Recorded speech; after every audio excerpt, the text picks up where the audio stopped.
Premier ballon pour Saint-Quentin dans ce match devant 8000 personnes, porte de la Chapelle à Paris. Dans son nouvel écrin, le Paris Basketball a parfaitement réussi l'inauguration de sa nouvelle salle dimanche soir face au Saint-Quentin Basketball. Le duel face à Léon Kraser et la bonne main gauche.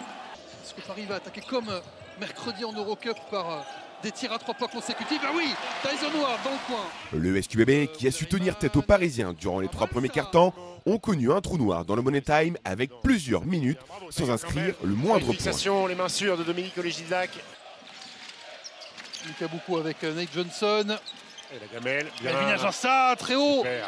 Et le Hanois, il y a faute. Cette absence a permis à Paris de signer une série de 8 points à 0 d'entrée, faisant définitivement basculer la rencontre à l'avantage des Parisiens. Les Saint-Quentinois, qui ont manqué d'adresse, avec notamment à 3 sur 21 à longue distance, ont tout de même livré un vrai combat avec leurs armes face à un adversaire de qualité, avec des joueurs comme Nadir Ifi. C'est sûr qu'on n'est pas à droit ce soir. Si on est à droit, au lieu de, je pense, le quatrième quart-temps avec un peu derrière, peut-être qu'on peut être plus proche d'eux et pas craquer dans le dernier quart-temps. Après, c'est une équipe qui a eu de l'intensité tout le match pendant 40 minutes et ce soir on a manque d'adresse et puis après peut-être manque d'énergie et du coup à la fin ça reflète pas le match en lui-même, je pense, au score. On sait que contre Paris, le moindre mouvement d'égarement se paye très cher. Et c'est ce qui s'est passé ce soir, parce que on a les 3 dernières minutes du premier quart-temps où on prend un écart 10-0 qui nous amène à moins 10 alors qu'on était plutôt bien rentré dans le match. Et c'était déjà pas une mince affaire parce qu'on sait tous que les débuts de match de Paris sont souvent de très haut niveau. Et puis évidemment, il y a ce dernier quart-temps. Et ça n'empêche que je suis vraiment fier de mes joueurs ce soir, parce que je pense qu'on a montré une bonne image. On s'est battu avec nos armes. Mais il faut, pour gagner contre cette équipe-là, qu'il y ait beaucoup de choses qui aillent dans notre sens, et évidemment notamment l'adresse à 3 points. Parce que quand vous êtes aussi maladroit contre une équipe qui relance si bien le jeu, c'est très compliqué. Voilà. Et la victoire évidemment a été, bravo à eux. On les retrouve la semaine prochaine pour le plus grand plaisir.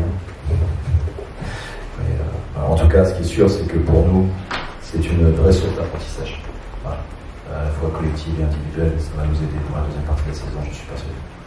Pouvoir mettre en place un collectif comme ça avec de telles individualités, voilà, mais c'est fait de façon très intelligente. Voilà, on a gardé 5-6 joueurs comme ça de l'année dernière, bah, c'est bien vu, hein. C'est très bien vu, et ça leur a fait gagner du temps en début de saison, et là on voit bien, nous, ça joue en deuxième journée. Là, par exemple, un joueur comme Nadir Ifi, eh ben, je peux vous dire que c'est plus le même joueur que la deuxième journée. Là, il est évidemment toujours, il sort quand même parfois, et c'est pas plus mal parfois qu'il sorte un peu du système pour aller sortir des tirs de l'au-delà, mais il est dedans, hein. Donc c'est un très bon exemple, je trouve, de la qualité de ce qui se passe aujourd'hui à Paris. Il y a 2 choses, c'est que déjà nous, contrairement à Paris, entre-temps, on va aller à Nanterre, mardi, dans 48 heures, on joue à Nanterre en Coupe de France. C'est pas un match anodin, parce que c'est une place pour le quart de finale à Trélazé. À Nanterre, il n'y a qu'une seule équipe qui a gagné depuis le début de saison, c'est Paris. Donc la tâche n'est pas simple, donc on va déjà se concentrer là-dessus. Ensuite, te dire qu'on va trouver des choses pour gagner, je sais pas, mais en tout cas on va trouver des choses pour essayer d'être encore plus présent dans le match.